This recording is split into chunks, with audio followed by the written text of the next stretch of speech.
बिस्मिल्लाहिर्रहमानिर्रहीम। पूरी सल्तनत की कीमत एक प्याला पानी। हारून रशीद को प्यास लगी, उसने पानी मांगा। ठंडा पानी लाया गया। हजरत इब्ने सम्माक वहाँ मौजूद थे।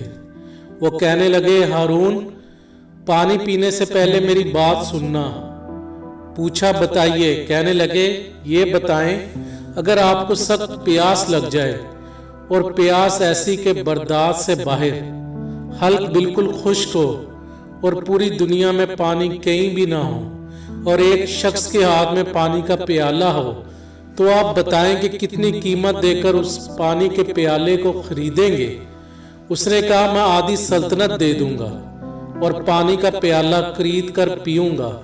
उन्होंने कहा, अच्छा, आपने पानी पी लिया और पीने के बाद अगर पेशाब बंद हो गया, निकलता नहीं, और जानते हैं कि पेशाब बंद होने की हालत में इंसान मछली की तरह तड़पता है, उसे बर्दाश्त नहीं होता, तो आप मछली की तरह तड़पने लगें।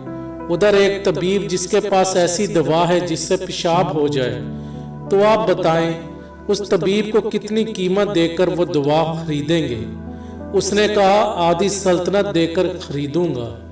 उन्होंने कहा, इससे मालूम हुआ कि आपकी ये पूरी सल्तनत की कीमत पानी का एक प्याला पीने और फिर उस जिस्म से निकालने के बराबर है, जबकि तूने तो जिंदगी में हजारों प्याले पानी पिया होगा, तो तुमने अल्लाह पाक की कितनी नेमत इस्तेमाल की होगी।